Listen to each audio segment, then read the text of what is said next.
The afternoon sun spilled over the driveway like molten gold, catching on the polished chrome of a brand new silver sedan.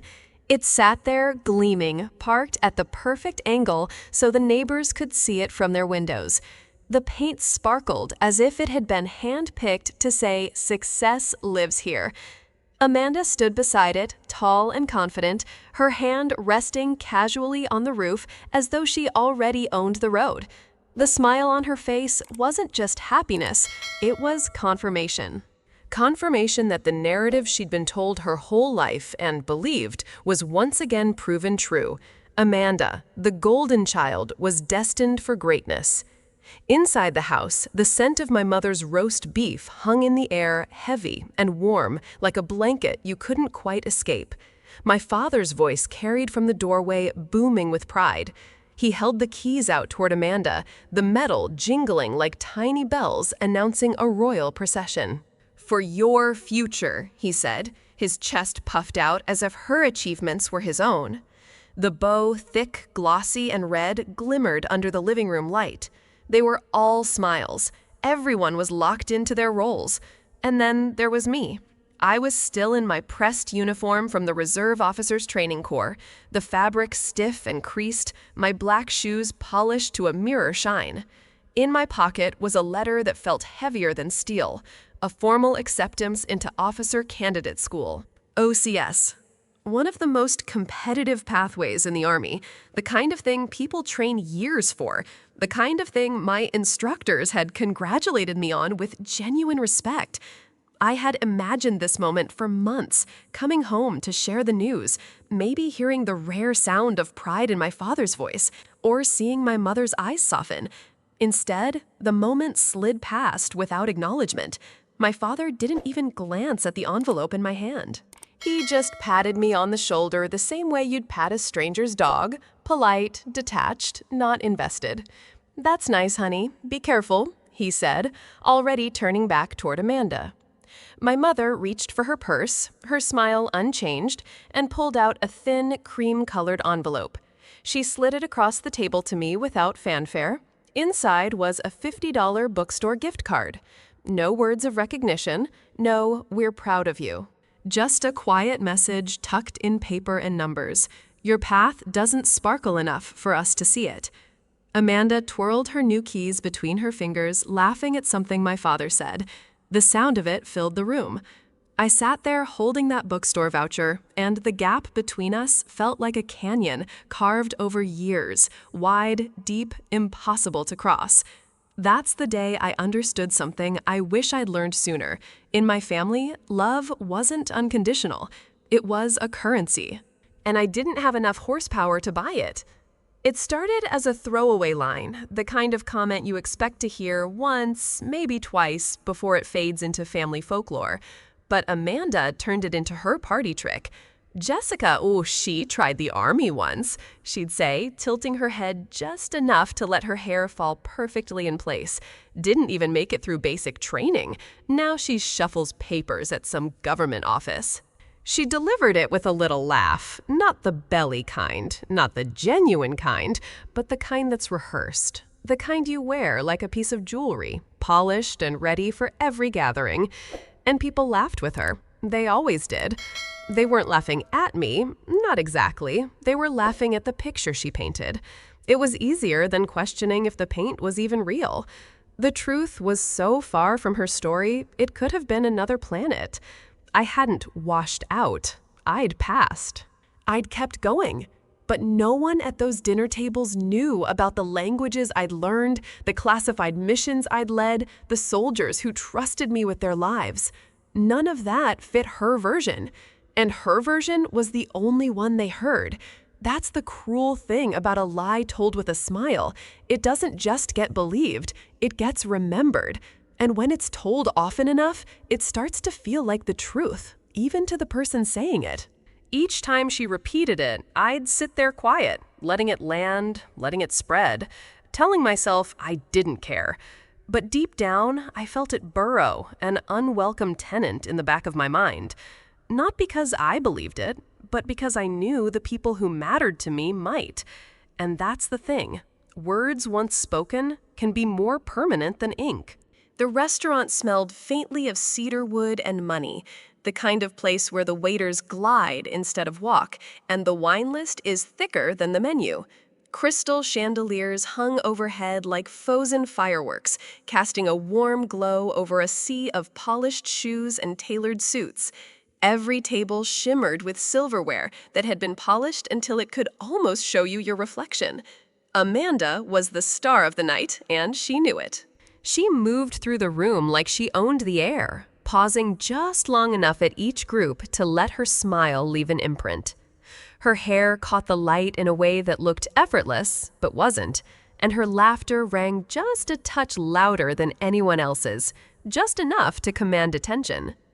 The guest list was stacked with power. Senior executives from defense contractors, retired generals, congressional aides. And then there was him, a high-ranking Department of Defense official whose name carried weight in every Pentagon corridor. He sat at Amanda's table, sipping his wine, his expression unreadable, a man who was used to seeing the inside of briefing rooms more than dining halls. Halfway through the evening, Amanda stood, glass in hand. The clinking of crystal brought the table and nearby tables to silence. She smiled the kind of smile people expect from someone who's just been promoted to senior vice president at one of the top defense contracting firms in the country. Then she dropped it. "My little sister Jessica," she said, gesturing toward me with the casual flick of someone introducing a pet, "once tried the army." Her voice dipped into mock sympathy. "Didn't even make it through basic training. Now she's pushing papers at some government office." The laughter was quiet, polite, the kind people give when they're not sure if they're supposed to find it funny, but they don't want to offend the host. My face stayed still, my wine glass frozen halfway to my lips, but my chest burned.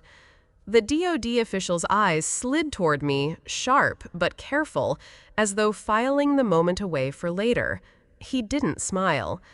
And in that instant, I knew he understood far more than Amanda realized. The laughter at the table was already fading, replaced by the clinking of silverware and the low hum of side conversations. But his eyes stayed on me.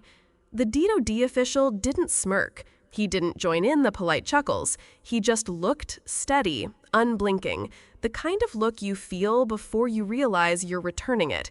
It wasn't pity, it wasn't judgment, it was something far sharper. His expression said, "I know the truth, and I'm waiting to see what you'll do with it." For a second, the rest of the room blurred. The chandeliers dimmed in my mind. The scent of wine and cedar wood receded. All I could focus on was the weight of that gaze, like a silent challenge dropped in my lap. My instinct was to defend myself, to shatter Amanda's carefully crafted version of me right there at the table. But years in uniform had taught me that the most strategic move is sometimes no move at all. So I held my ground. I lifted my glass, took a slow sip, and said nothing. But inside, something shifted. I knew this man wasn't just a guest at my sister's celebration. He was a future witness to mine. The room had no windows. It was built that way, sealed off from the outside world. Thick walls lined with enough shielding to keep even whispers of data from leaking out. The air was cool, dry, humming with the constant low vibration of servers stacked in neat, intimidating rows. In front of me, the main display wall pulsed with life. Data streams scrolled in coded patterns, blinking in rapid, methodical rhythms. Digital maps glowed in deep reds and stark yellows, color-coded threat zones that lit up like wounds on a body. Each one marked a place where lives were on the line, where a wrong move could cost more than numbers on a report. I stood at the center of it all, the insignia of a U.S. Army colonel gleaming on my shoulders. This wasn't a desk job. This was the nerve center of an active counterintelligence operation. My operation. Behind me, my team moved like a single organism. Analysts, cryptographers, cyber warfare specialists, each locked into their stations, eyes reflecting the light of their monitors. Conversations were clipped, voices low but urgent. The air smelled faintly of burnt coffee and the metallic tang of recycled air, the scent of long hours and high stakes. This was Operation Gilded Cage, a top-secret investigation into the leak of highly classified military targeting data.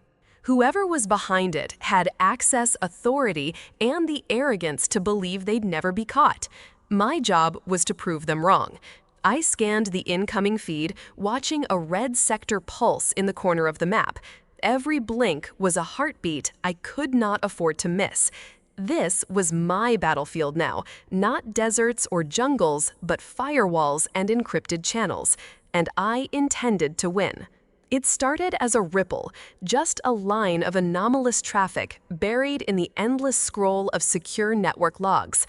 At first glance, it could have been anything. A glitch, a misrouted packet, a harmless system hiccup. But something about the pattern made my skin tighten.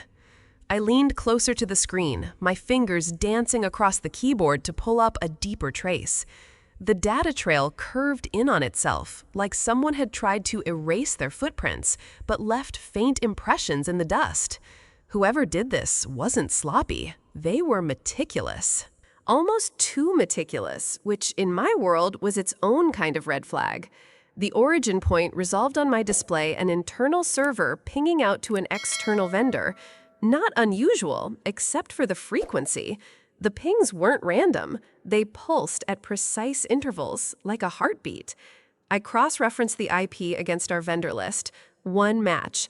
The name of the company appeared in sterile black text on a white background. I knew the name. Everyone in defense contracting circles knew the name.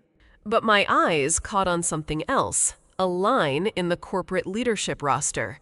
There it was, clear as daylight. Amanda Carter, Senior Vice President. For a moment, the hum of the servers seemed louder, sharper. My mind flashed back to that dinner table, her voice dripping with mockery. Didn't make it through basic training. Now, here she was, tied by digital fingerprints to the leak of classified targeting data. It wasn't proof, not yet, but it was a door. And I was about to walk through it.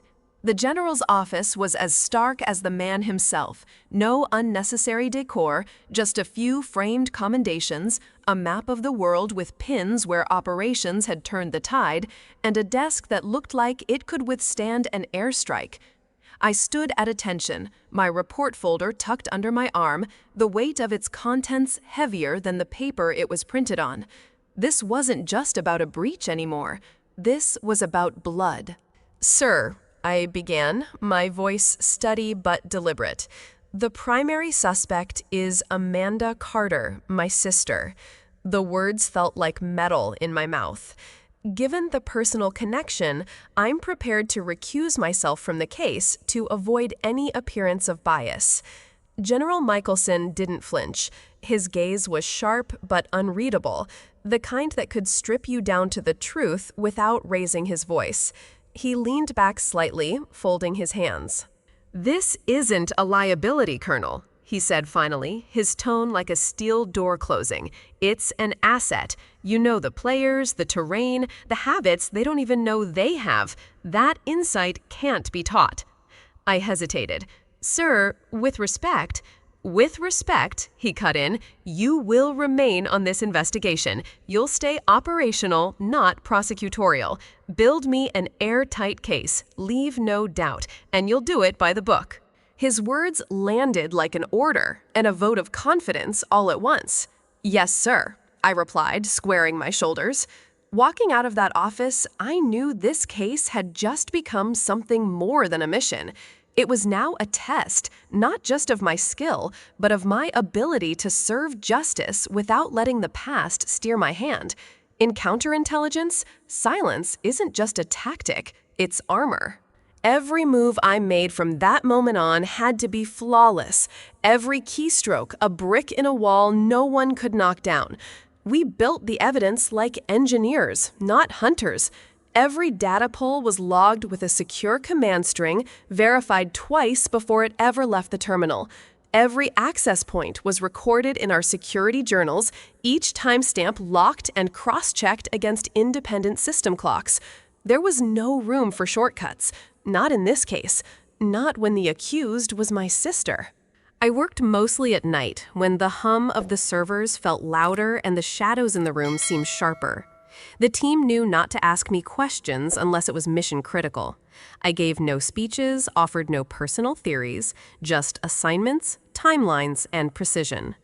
Each log entry, each chain of custody form, each forensic packet capture was a bullet in a legal arsenal I intended to fire without ever raising my voice. The hardest part wasn't the technical grind, it was holding the line inside my own head. Every byte we traced, every encrypted file we cracked, brought me closer to a truth I could already feel pressing against my ribs. And yet, discipline held me steady. Because in court, emotion is noise, evidence is music, and I was composing a score they'd never forget. The orders came in a plain manila envelope, the kind that never hints at the weight of what's inside. I broke the seal, scanned the first line, and felt the air shift in the room. Promotion to Brigadier General effective immediately. The silver star was small enough to fit in the palm of my hand, yet heavy enough to anchor an entire career. As the aide pinned it to my shoulder, I felt the years behind me.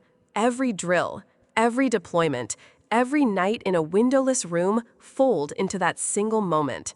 But this wasn't just about rank. The star came with authority, convening authority. I now held the final approval over whether a general court-martial would proceed, and the case sitting on my desk with its evidence chain as tight as steel was Amanda's. It was an irony so sharp it could cut steel. The sister she had mocked for failing basic training now had the legal power to set the stage for her trial. Still, the weight on my shoulder wasn't revenge, it was responsibility. The star wasn't a weapon, it was a scale. And my job was to keep it balanced, even if the truth tipped it hard to one side. That afternoon, I signed the convening order. My signature unlocked the next phase. The courtroom doors would open soon, and this time, the family narrative wouldn't be the one in control. Amanda was moving through her world like nothing could touch her. Luncheons with her legal team, photo ops that projected unshakable confidence, and whispered reassurances from lawyers who thought this was just another corporate dispute. From where she stood, the case was a formality, an inconvenience to be handled with charm and a few well-placed signatures. She didn't see the walls closing in. In my world, the air was different, quieter, heavier. I spent hours in the secure evidence room, each file laid out with military precision. Digital forensics logs, witness statements, chain of custody forms so exact they could survive a hurricane of cross-examination. I wasn't preparing for a fight of noise and spectacle. I was preparing for a fight of precision, where the truth would cut through without theatrics, leaving no room for doubt.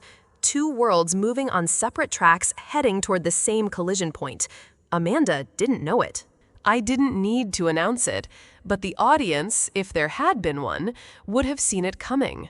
And when those tracks met, there would be no turning back.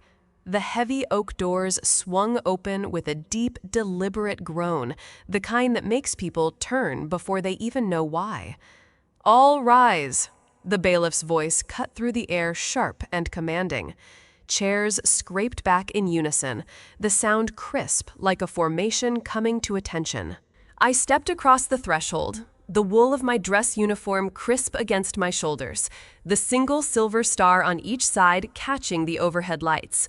For a heartbeat, the room seemed to freeze, faces suspended between recognition and disbelief. The prosecutor stood at attention. The jury of decorated officers rose as one. Even the judge gave a slight formal nod. And then my eyes moved slowly across the defense table. Amanda's expression was the first to change. First, confusion. Then, realization.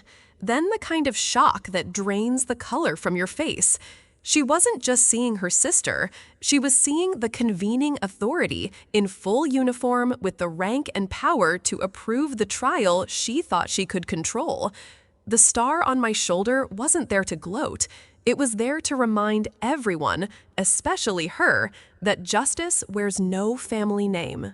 Amanda's eyes flickered like a faulty light bulb, confusion sparking first, then the dim shadow of doubt, and finally, a full blackout of certainty. Her trademark composure, the smug poise she carried into every room, shattered in real time. Her lips parted slightly, but no words came. The color drained from her cheeks until her skin was almost the same shade as the ivory blouse under her suit jacket. She looked smaller somehow, as if the air had been pulled out of the image she'd built for herself. Out of the corner of my eye, I saw my father. He was on his feet, posture straight, shoulders squared, not out of love, not out of pride, but out of muscle memory. Years ago, as a young draftee, he'd been taught to stand at attention when a senior officer entered the room. Now, without meaning to, he was standing for me. It was the most respect he had ever shown me in my life. And it wasn't for me, it was for the rank on my shoulder. Amanda noticed it too. That was the moment her eyes truly broke. She wasn't just losing control of the narrative, she was watching the only audience she ever cared about salute someone else. The verdict was read in the same measured tone the military reserves for moments that change lives. Guilty, on all counts. There was no gasp from me, no flicker of triumph. Just a quiet, steady breath as the clerk placed the official findings on my desk. The paper was thick, the ink still faintly fresh, carrying the weight of months of investigation and years of history. I took the government-issued pen in my hand, cold, solid, familiar. My grip didn't waver. This wasn't vengeance, this was duty. With one deliberate stroke, I signed my name. A clean, unbroken line. That was it. No applause, no dramatic pause. Just ink on paper and the sound of a door quietly closing on a chapter that had been open far too long. I didn't look toward Amanda. I didn't need to. The verdict spoke for itself. My role was finished, not as a sister, not as a daughter, but as a brigadier general who had done her job. A year later, the stage lights were warmer, softer than the fluorescent glare of a courtroom. I stood at the podium of the U.S. Army War College, facing a sea of colonels and newly minted generals, leaders who would shape the next decade of America's military future. I spoke not of tactics or technology, but of something harder to measure. Your strongest weapon, I told them, is not your firepower, it's your ethics. In the field, in the boardroom, in every decision you make when no one's watching, your integrity will be your only impenetrable armor. The room was silent, the kind of silence that listens. After the ceremony, as the crowd thinned, my personal phone buzzed. A number I knew by heart flashed on the screen. The message was short. "Jessica, we are so proud of you. We just never knew." I read it once, then I let the screen go dark. I didn't reply. The peace I carried now didn't come from words on a phone. As I slipped the device into my pocket, I thought, my worth is not in their praise. It's in the oath I've kept my whole life. This story is a reminder that your worth is not determined by those who underestimate you. Recognition from others can be fleeting or never come at all, but the integrity you hold, the discipline you practice, and the promises you keep to yourself will outlast any applause. Build your life on values, not validation. When you stay true to your mission, the right people will see you. And even if they don't, you'll still stand tall. If stories of resilience, integrity, and personal transformation inspire you, hit the subscribe button and turn on the notification bell.